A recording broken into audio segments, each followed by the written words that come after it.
عام تاثر یہ ہے کہ 8 آرمڈ بریگیڈ کا جو واحد اس کی جو ناکامی تھی، اور ظاہر ہے کہ بہت بڑی ناکامی تھی، وہ 16 دسمبر کو ہوئی.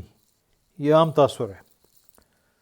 لیکن اگر تھوڑا سا غور سے مطالعہ کیا جائے تو 8 آرمڈ بریگیڈ کو پہلی ٹیکٹیکل ناکامی، بہرحال ناکامی تھی، کیونکہ اپنے علاقے میں جہاں اتنے عرصے سے یہ بریگیڈ پریکٹس کرتا رہا تھا، کاؤنٹر اٹیک پلان بناتا رہا تھا، اپنے علاقے میں پہلی ناکامی اس بریگیڈ کو 11 دسمبر کو ہوئی.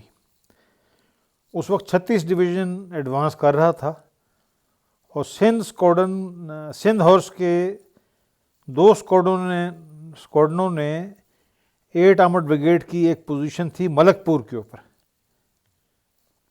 جو ایسی کوئی خاص اہمیت نہیں تھی. پیچھے بہت بڑا مائن فیلڈ بھی تھا، اور ایسا کوئی انڈینز کا کوئی مین اٹیک بھی نہیں تھا. بہرحال یہاں پر جناب ایک اسکواڈن لگا ہوا تھا 8 آرمڈ بریگیڈ کا،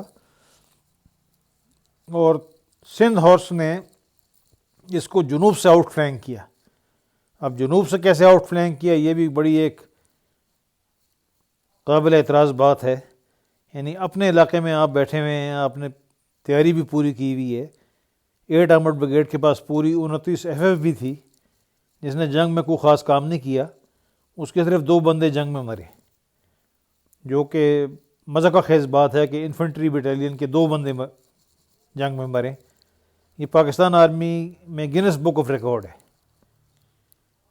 تو 29 FF کو بھی استعمال کیا جا سکتا تھا. ان کے پاس APC وغیرہ بھی تھیں. 21 بلوچ کی بھی 2 کمپنیاں تھیں اس علاقے میں. بہرحال سندھ ہارس کے 2 اسکواڈنوں نے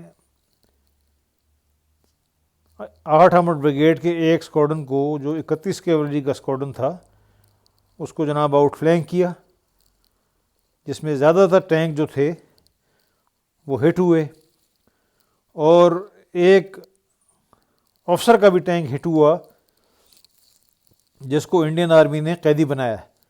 یہ سردار شوکت حیات کے صاحبزادے تھے، جن کے والد تقسیم سے پہلے پنجاب کے پرائم منسٹر تھے، اور جو خود بھی پنجاب گورنمنٹ میں تقسیم سے پہلے بھی اور بعد میں بھی منسٹر رہے. ان کے صاحبزادے تھے. انڈینز نے اس بات کو نوٹ کیا. تھوڑا سا ایک اشتباہ تھا جو انڈین تاریخ دانوں کی نااہلی کی وجہ سے، جس طرح کہ میں نے پہلے بھی ذکر کیا ہے کہ انڈین جو آفیشیل ہسٹری ہے وہ انتہائی نااہل طریقے سے لکھی گئی. انہوں نے نہ خاص کسی کتاب کا مطالعہ کیا، نہ کوئی ریسرچ کی، اور بس ایک انہوں نے کتاب نکال دی خانہ پوری کے لیے. تو یہ جو 8 آرمڈ بریگیڈ کی ناکامی تھی، جو اگر دیکھا جائے ٹیکٹیکل لحاظ سے بہت بڑی ناکامی تھی. یعنی اپنے علاقے میں آپ نے ایک بہت ہی جو ہے انکمپیٹنٹ طریقے سے آپ نے ایک ڈیلنگ بیٹل لڑی، جس میں آپ کے زیادہ تر ٹینک جو تھے وہ تباہ ہو گئے، اور آپ کو پسپائی بھی اختیار کرنی پڑی، اور کوئی خاص کوئی ٹیکٹیکل چیز اچیو نہیں ہوئی، کیونکہ پورا آپ کو پتہ ہے یہاں مائن فیلڈ تھا بہت بڑا، 800 گز سے بھی زیادہ چوڑا. میرے والد صاحب کی یونٹ نے اس کو لے کیا تھا، تو ایسا کوئی خطرہ نہیں تھا. اور یہ آپ کو پتہ ہے انڈین صرف ایک بریگیڈ کے ساتھ ایڈوانس کر رہے تھے. تو یہ میں سمجھتا ہوں کہ 8 آرمڈ بریگیڈ کی پہلی بڑی ناکامی تھی. لیکن اس پر آپ سمجھ لیں وائٹ واش کر دیا گیا، پردے ڈال دیے گئے، اس کا آپ کو کوئی ذکر نہیں ملتا. سن 84 میں بریگیڈیئر جہانگیر کرامت نے ایک مضمون لکھا جو 8 آرمڈ بریگیڈ کے بارے میں تھا. ظاہر ہے بریگیڈیئر جہانگیر کرامت کو مکمل علم تھا کہ 8 آرمڈ بریگیڈ نے ملک پور میں بھی مار کھائی تھی، اور وہاں بھی نااہلی کا مظاہرہ کیا تھا. لیکن اس بات کو کور کر لیا گیا، اس کو گول کر دیا گیا. شوکت رضا نے بھی اپنی کتاب میں یہ بات گول کر دی. آرمڈ کور کی سن 97 کا جو 50 سالہ رسالہ تھا، جو بریگیڈیئر منور رانا کی قیادت میں نکالا گیا، جن سے ہمیں بڑی امیدیں تھیں، انہوں نے تو بالکل ہی بیڑا غرق کر دیا. یعنی منور رانا صاحب نے بغیر تحقیق کیے، اور میں نے یہ بات ان کو پوائنٹ آؤٹ بھی کی تو انہوں نے کوئی جواب نہیں دیا بعد میں، اس رسالے میں 23 کیولری کو ظفروال میں لڑا دیا گیا، حالانکہ 23 کیولری کا ظفروال کی جنگ سے کوئی تعلق نہیں تھا۔ اسی طرح 31 کیولری کے معاملے میں ملک پور کے ایکشن کو مکمل طور پر گول کر دیا گیا، حالانکہ 50 سالہ رسالے میں یہ لکھا ہے کہ 31 کیولری کے 2 آدمی 11 دسمبر کو مارے گئے، اور ایک سویپر اور ایک دھوبی 12 دسمبر کو مارا گیا۔ تو اس کا مطلب ہے کہ 31 کیولری کے بڑا پنڈ میں 8 آدمی مارے گئے، لیکن یہ بھی سیبر اینڈ لانس 50 سال کا جو ایشو تھا انہوں نے بات گول کر دی۔ یہ خراب تاریخ ہے، اس طرح تاریخ نہیں لکھی جاتی۔ یہ جو ایک افسر ان کا قیدی ہوا 31 کیولری کا، اس کو بھی گول کر دیا، حالانکہ پاکستان آرمی کی بلوچ ریجمنٹ ہسٹری میں جہاں جہاں بلوچ ریجمنٹ کے بٹالینز کے قیدی بنے، وہاں ابھی تازہ ہسٹری چھپی ہے 2017-18 کی، اس میں صاف صاف لکھا، جس طرح 11 بلوچ کے بارے میں اعتراف کیا بلوچ ریجمنٹ کی ہسٹری نے کہ بھائی 11 بلوچ کے چند سپاہی جو تھے وہ مائن فیلڈ کے قریب لگوال اسکرین کے قریب پکڑے گئے۔ 9 بلوچ کا اعتراف کیا بلوچ ریجمنٹ کی ہسٹری نے کہ ان کی بہت نااہلی تھی، اور کنگن پور کے علاقے میں، قصور اور کنگن پور کے بیچ میں ان کے کافی سپاہی قید کیے گئے، ایک نااہلی اور ایک غلط پیٹرولنگ کی وجہ سے۔ تو ایسی بات نہیں ہے، پاکستان آرمی میں اخلاقی دیانتی بھی ہے، اخلاقی دیانت بھی ہے، لیکن آرمڈ کور کی ہسٹری میں مجھے اخلاقی دیانت کہیں نظر نہیں آئی، جو کہ سیبر اینڈ لانس اس کا بہت بڑا ثبوت ہے، اور بھی تاریخ ہیں کافی۔ تو آرمڈ کور کی تو ہسٹری ایسی لکھی گئی ہے کہ سرکاری تاریخ میں میرے سی او کو فلورا میں مار دیا، جو کہ بیچارہ بہت بعد فلورا کے اپنی طبعی موت مرے۔ ابھی ہم آ جاتے ہیں تھوڑا سا انڈین اکاؤنٹس کے اوپر۔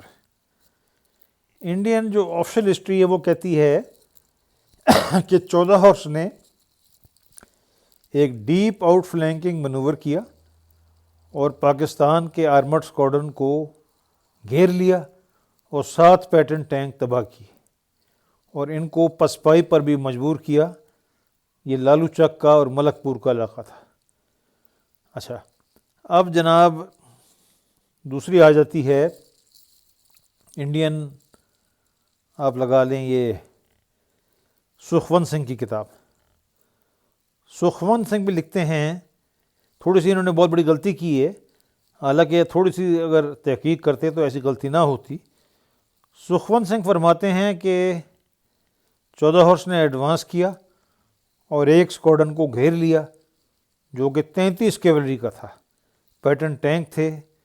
ایک بہت اچھے منور کے ذریعے انہوں نے دشمن کو اپنی آدھی جو طاقت تھی، آدھے جو ٹینک تھے، ان کو گھیر لیا، اور باقی جو تھے فرماتے ہیں کہ بیں ریور کے مغرب کی طرف پسپائی اختیار کی۔ گرچرن سنگھ سندھو جو انڈین آرمڈ کور کے ہسٹورین ہیں، وہ فرماتے ہیں جناب کہ سندھ ہارس کے T-55 ٹینک تھے، اور ان کو جناب ایک جب پتہ لگا کہ ملک پور میں ایک پیٹن اسکواڈرن ہے، تو اس سندھ ہارس کے 2 اسکواڈرنوں نے جناب ان کو جنوب سے گھیرا، اور آگے فرماتے ہیں کہ 9 پیٹن ٹینک تباہ ہوئے، اور سندھ ہارس کا ایک T-55 ٹینک تباہ ہوا، اور پاکستانی پسپائی اختیار کرنے میں ناکام ہوئے۔ 2 جو ٹینک جو ڈیمیج ہوئے تھے وہ بھی ساتھ لے کے جانے میں کامیاب ہوئے۔ اب یہ اتنی ناقص تاریخ لکھتے ہیں گرچرن سنگھ سندھو کہ جو ایک افسر پکڑا تھا اس کا کوئی ذکر ہی نہیں کیا۔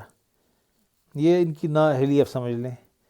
بہرحال ایسا کوئی بڑا واقعہ نہیں تھا، نہ انڈینز نے کہا کہ ہم نے کوئی پانی پت مارا، لیکن 8 آرمڈ بریگیڈ کی یہ پہلی ناکامی تھی جس کا آپ کو کوئی ذکر ہی نہیں ملتا۔ اب جناب پتہ کیسے لگا کہ یہ ایکشن ہوا تھا؟ پاکستانی تو ماننے کو تیار ہی نہیں تھے. تو پتہ کس طرح چلا جناب؟ پہلے تو میں نے جب 7 اناس کا 50واں ایشو دیکھا تو اس میں جناب پتہ لگا کہ 11